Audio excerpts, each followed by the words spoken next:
തമിഴ്നാട് നിയമസഭാ തിരഞ്ഞെടുപ്പിൽ ദ്രാവിഡ രാഷ്ട്രീയത്തിന് തിരിച്ചടി നൽകി കന്നിയംഗത്തിൽ അധികാരം പിടിച്ച സൂപ്പർ താരം വിജയുടെ തമിഴക വെട്രി കഴകം സർക്കാർ രൂപീകരണത്തിനുള്ള മുന്നൊരുക്കത്തിലാണ്.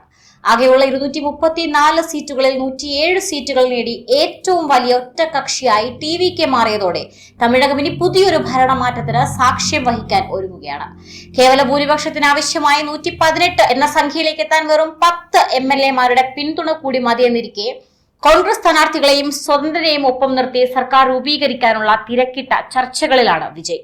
ഇതിനോടകം തന്നെ CPI, CPM തുടങ്ങിയ ഇടതു പാർട്ടികളുടെ പിന്തുണയും TVK ഔദ്യോഗികമായി തേടിക്കഴിഞ്ഞു.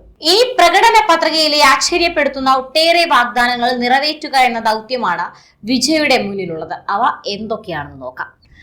60 വയസ്സിന് താഴെയുള്ള കുടുംബനാഥകൾക്ക് പ്രതിമാസം 2500 രൂപ നേരിട്ട് അക്കൗണ്ടിൽ നൽകുമെന്ന വാഗ്ദാനമാണ് ഒന്ന്. ഓരോ കുടുംബത്തിനും പ്രതിവർഷം 6 LPG സിലിണ്ടറുകൾ സൗജന്യം. പ്രതിമാസം 200 യൂണിറ്റ് വൈദ്യുതി ഫ്രീ. വാർഷിക വരുമാനം 5 ലക്ഷം രൂപയിൽ താഴെയുള്ള കുടുംബങ്ങളിലെ പെൺകുട്ടികൾക്ക് കല്യാണവേളയിൽ 8 ഗ്രാം സ്വർണം, അതായത് 1 പവൻ സ്വർണം നൽകും. ഒപ്പം ഒരു സിൽക്ക് സാരിയും 1 പവന് നിലവിലെ വില, പണിക്കൂലിയും GSTയും ഹോൾമാർക്ക് ചാർജുമെല്ലാം ചേർത്ത് 1.15 ലക്ഷം രൂപയ്ക്ക് മേൽ വരും. വനിതാ സ്വയം സഹായ സംഘത്തിന് 5 ലക്ഷം രൂപയുടെ പലിശരഹിത വായ്പ. ബിരുദധാരികളായ തൊഴിലില്ലാത്ത ചെറുപ്പക്കാർക്ക് പ്രതിമാസം 4000 രൂപ. ഡിപ്ലോമയുള്ളവർക്ക് 2500 രൂപ. 5 ഏക്കറിൽ താഴെയുള്ള കർഷകരുടെ കാർഷിക വായ്പകൾ എഴുതിത്തള്ളും. നെല്ലിന് ക്വിന്റലിന് 3500 രൂപ താങ്ങുവില നൽകും. കരിമ്പിന് 4500 രൂപ. കർഷകർക്ക് വേറെയും വാരിക്കോരി വാഗ്ദാനങ്ങൾ. മത്സ്യത്തൊഴിലാളികൾക്ക് 27000 രൂപ വരെ സാമ്പത്തിക സഹായം നൽകും. ഡീസലിന് സബ്സിഡി, അപകട ഇൻഷുറൻസ് 25 ലക്ഷം രൂപ. മുതിർന്ന പൗരന്മാർക്ക് ക്ഷേമ പെൻഷൻ 3000 രൂപ. വിധവകൾ, അംഗപരിമിതർ എന്നിവർക്കും ഇതേ ആനുകൂല്യം നൽകും. അംഗനവാടി ജീവനക്കാർക്ക് ശമ്പളം മാസം 18000 രൂപ.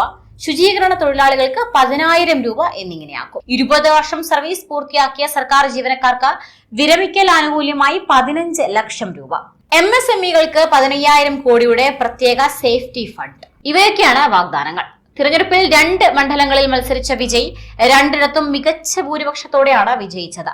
DMKയുടെ കോട്ടകളായിരുന്ന പേരമ്പൂർ, തൃച്ചി ഈസ്റ്റ് മണ്ഡലങ്ങളിലായിരുന്നു വിജയുടെ പോരാട്ടം.